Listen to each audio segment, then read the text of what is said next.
Olá pessoal, tudo bem com vocês? Estamos aqui para mais um vídeo do nosso canal Resenha Teológica e no vídeo de hoje nós vamos falar sobre esse lançamento incrível de Edições Vida Nova, Aconselhamento Cristão, os recursos terapêuticos da fé cristã para o cuidado da alma, de Eric Johnson.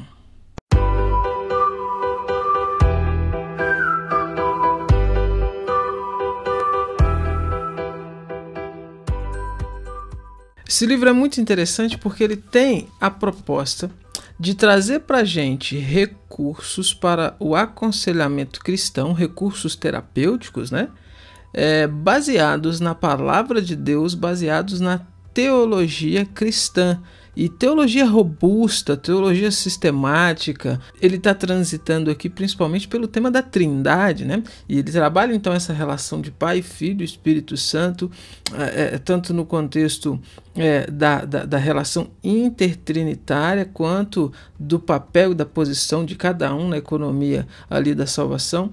E ele vai, a partir disso, então, traçar aqui meios, métodos, dicas para o aconselhamento cristão. E eu já selecionei aqui uma coisinha que eu tenho que ler para vocês, página 15 aqui do prefácio, onde ele começa dizendo assim, olha: muitos cristãos de hoje desconfiam de qualquer forma de terapia, e há boas razões para isso.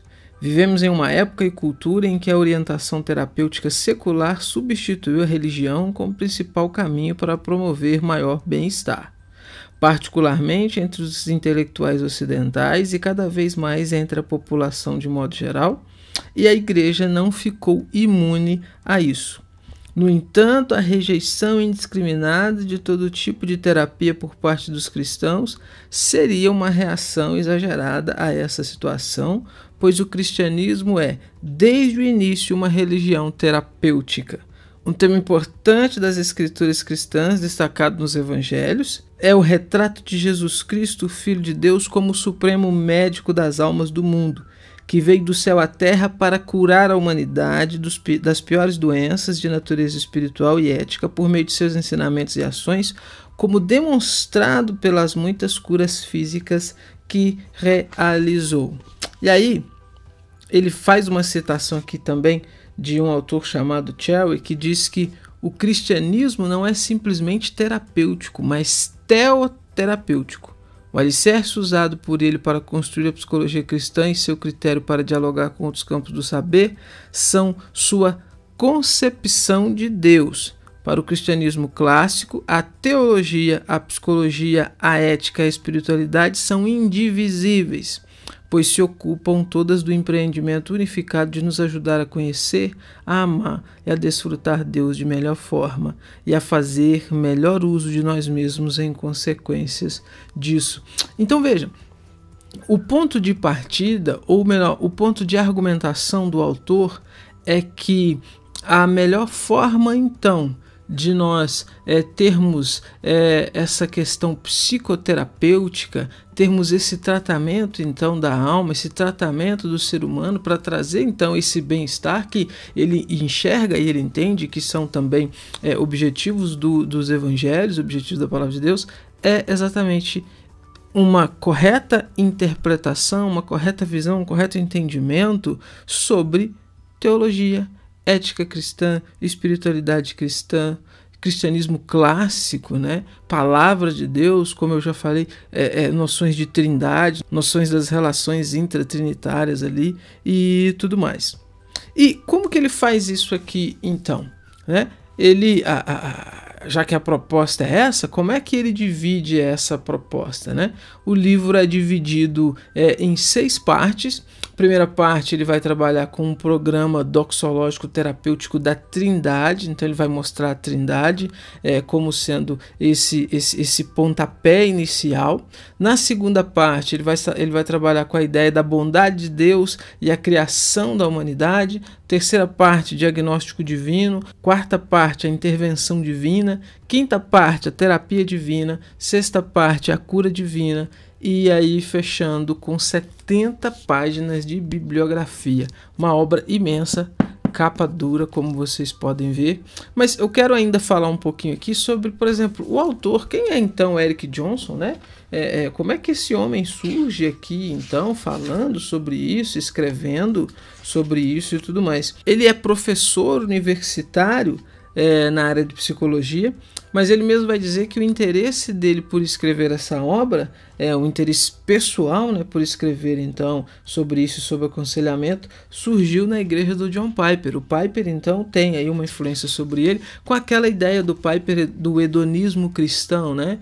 Que Deus se torna muito mais glorificado em nós, quanto mais nós estamos mais satisfeitos nele. Então ele diz que ao congregar ali, ao ter esse contato próximo com o Piper e com essas ideias do Piper, isso começou a despertar nele a ideia de mostrar então que a alma humana, essa alma cada vez mais doente e problemática, dado as questões, as épocas que a gente vive, ela encontra remédio e refrigério. Então, a partir do momento que o homem ele se deleita em Deus, ele se prazenteia em Deus, e isso só pode acontecer de uma forma verdadeira e efetiva se o homem conhecer a Deus. E o homem só vai conhecer a Deus se ele conhecer a palavra de Deus, a teologia cristã, as doutrinas cristãs. E o autor ainda traz aqui que ele tem como público-alvo para esse livro, né, que o livro seja utilizado então como um livro didático dessas disciplinas de teologia, né, em programas de psicoterapia, aconselhamento cristão.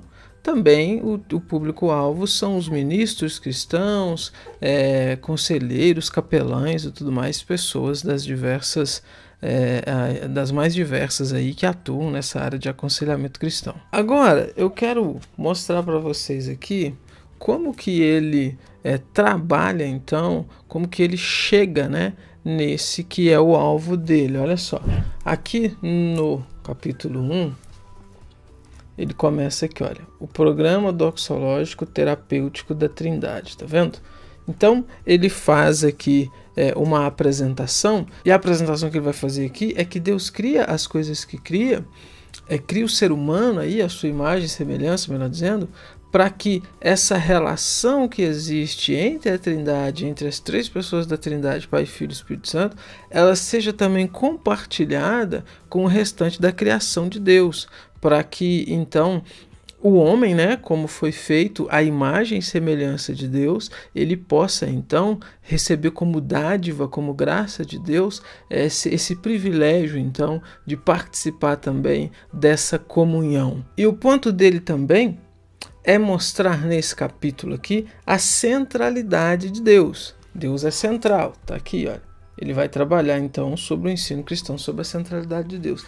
Depois que ele trabalha então todos os aspectos bíblicos aqui, finalidade de Deus como sendo a sua própria glória, como sendo natural e justo que o homem então ele dê glória a Deus, o amor de Deus, enfim, o nosso bem-estar como glória de Deus, ele tem uma parte aqui, olha, algumas implicações terapêuticas. E aí então ele vai trazer como que essa doutrina ela faça então sentido, ela tenha então implicações nessas questões do cuidado da alma. Como que entender então que Deus é central, que Deus cria as coisas para a sua glória, como que entender isso que é uma doutrina basilar do cristianismo, como que isso possa então ajudar, auxiliar nas questões terapêuticas.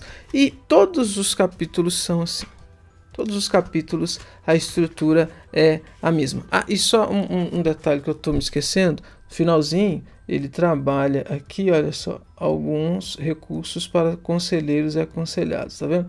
Alguns clássicos aí, aqui ele vai trabalhar Agostinho, né?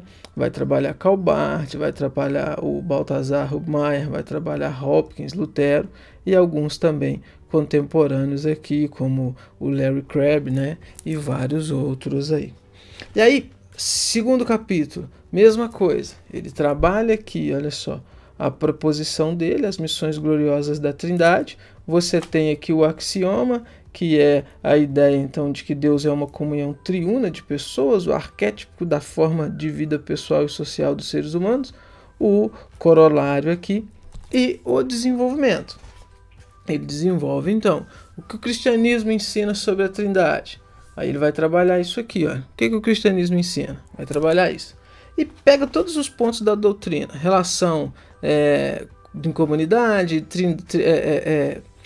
relações trinitárias imanentes, vai trabalhar com relações trinitárias econômicas, a famosa economia da Trindade que a gente aprende em sistemática, as missões de Deus e tudo mais, como que a vida humana é atraída para essa comunidade, para lá na frente, então, depois de trabalhar todo o grosso da doutrina, de novo, algumas implicações teológicas. Como que aprender sobre Trindade, como que descobrir sobre Trindade na vida vai auxiliar aí nas questões de tratamento da alma.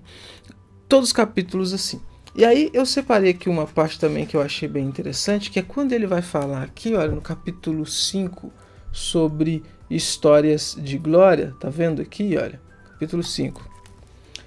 A ideia dele aqui é trabalhar com a metanarrativa, é trabalhar que a história, ela não é sobre o ser humano, os acontecimentos não são sobre o ser humano, mas sim que a história, ela está presa, ela está envolvida nessa metanarrativa que a gente tem na escritura, né? Vamos lá, lembrando as aulinhas de teologia sistemática, qual que é a metanarrativa? Criação, queda, redenção, consumação. Ele mostra como que Deus age nesse meio. E é muito bonito isso daqui, porque, de novo, no final, ele vem mostrar, então, na parte de implicações terapêuticas, como que a história da nossa união com Cristo, então, ela pode ser um refrigério, né? Como que as pessoas podem ter, então, uma autoconsciência dessa metanarrativa, como que se pode mudar essa metanarrativa caída, saindo, então, desse ponto de caído, de perdido, né? E de tendo sofrido com as mazelas do pecado, para ter esse refrigério em Cristo, que é, então, a redenção, né? Que caminha, então, que nos leva para a consumação de todas as coisas. É o que o Rubmaia vai chamar de teodrama, né? Enfim, e vários outros capítulos também nessa mesma estrutura. Pessoal, é muito bom, muito interessante. É um livro para você ter como livro de referência nessa área, como livro de consulta também nessa área, porque você vai tendo então dicas de aconselhamento, mas tudo baseado nessa robustez teológica, tudo baseado nessa profundidade teológica. De novo, livro excelente, capa dura, nós estamos falando aqui de 840 páginas, né, de um material bem robusto que vai te auxiliar muito nessa área de aconselhamento cristão. Não é só para psicólogo, não é só para terapeuta, não.